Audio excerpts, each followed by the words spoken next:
अगर घुसपैठी है तो उन्हें सरकार को इस्तीफा दे देना चाहिए। अगर घुसपैठी 11 साल के बाद ढूंढ रहे हो आप, तभी मैंने कहा ये एसआईआर नहीं है, एनआरसी है। एसआईआर के बहाने एनआरसी कर रहे हैं। अभी उनको निकाल रहे हैं, बाद में हमें पीडीए वालों को निकाल देंगे। पीडीए वाले भी याद रखें, जब वोट नहीं बनेगा तो आपका राशन कार्ड गया, फिर आरक्षण छीन लेंगे। कल ही आपने देखा होगा लोकसभा में जब वाइस चांसलर के अपॉइंटमेंट पे कितना बीजेपी उछल रही थी। वाइस चांसलर कौन अपॉइंट हो रहे हैं और वो किसको अपॉइंट कर रहे हैं?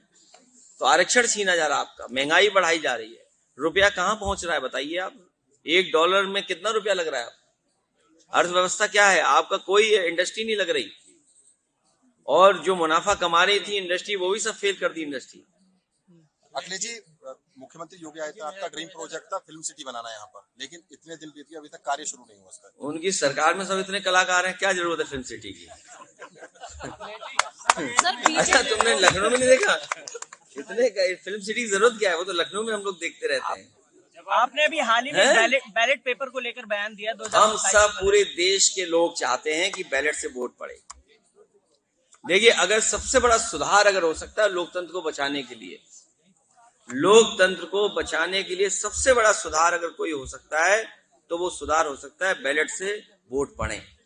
दुनिया के जितने विकसित देश हैं, अमेरिका है, जर्मनी है, जापान है और दुनिया के देश हैं, सब बैलेट से अपना रहे हैं, क्योंकि उनके देश में भी ईवीएम पे सवाल खड़े हुए थे।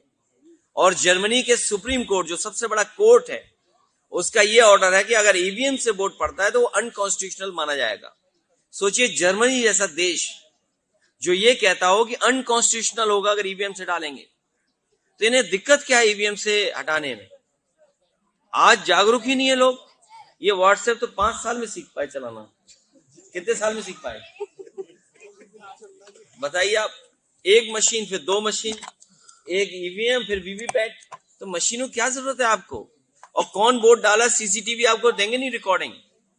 कुंदरकी के चुनाव में और मीरापुर के चुनाव में पुलिस पूरी प्राइवेट ड्रेस पहन करके वोट डाली है। मैं तो कहता हूं ये बात अगर मेरी गलत है तो सीसीटीवी दिखा दे जनता को। पूरा कुंदरकी का बाई इलेक्शन में प्राइवेट ड्रेस में पुलिस ने वोट डाला है। मीरापुर के चुनाव में पूरा पुलिस ने वोट डाला है। याद कीजिए वो रिवॉल्वर से कैसे वोट को रोका जा रहा था। तो ये बातें क्या हम भूल गए क्या? आपके सब में आर्काइव होगा, जितने ये कैमरे टीवी चल रहे हैं सबके आर्काइव है। वो पुलिस ने प्राइवेट डाल करके डाल दिया वोट, प्राइवेट ड्रेस पहन करके। सर देंगे नहीं, क्या मतलब? देखिए ऐसा है, सुनो, ये नहीं मैं बता दूं आपको। नहीं, एक मिनट, नहीं ऐसा नहीं। ये हमारा पत्रकार साथी नोएडा के रहने वाले होंगे या वेस्टर्न यूपी के?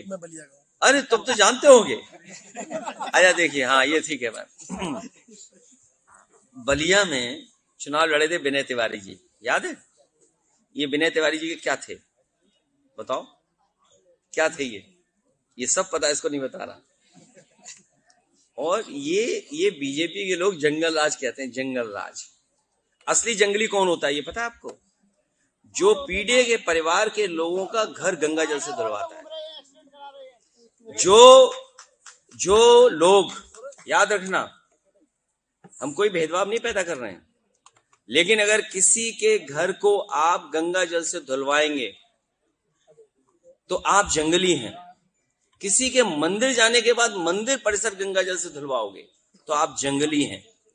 और अगर महाकुंभ लगा हो, न जाने कितने लोगों की जान चली गई जिसकी इन्होंने गिनती छिपाई, वो लोग तब तमाम जंगली होंगे जिन्होंने सनातन धर्म में श्रद्धालु जो स्नान करने आए, जिनकी जान चली गई, उनके परिवार को ब्लैक मनी दे रहे थे, सरकार का जो मुआवजा था वो नहीं दे रहे थे, वो सब जंगली लोग हैं। और कभी अखबार उठाकर देख लेना, उनके बारे में भी अखबार ने माफिया लिखा था कभी। दवाई का हिसाब किताब कर रहे हैं, ये कब सिरप कर रहे हैं।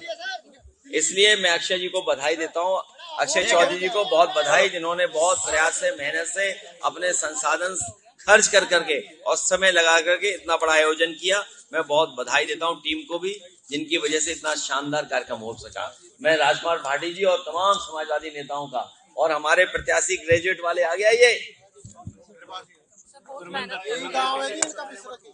इनका भी गांव यही है।